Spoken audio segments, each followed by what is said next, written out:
penso che un sogno così non ritorni mai più. Mi dipingevo le mani e la faccia di blu.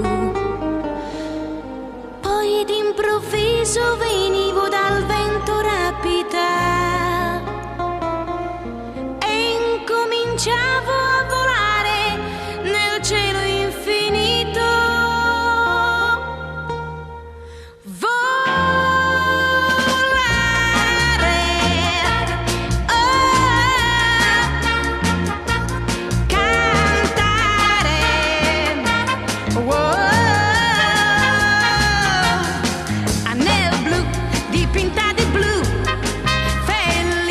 Di stare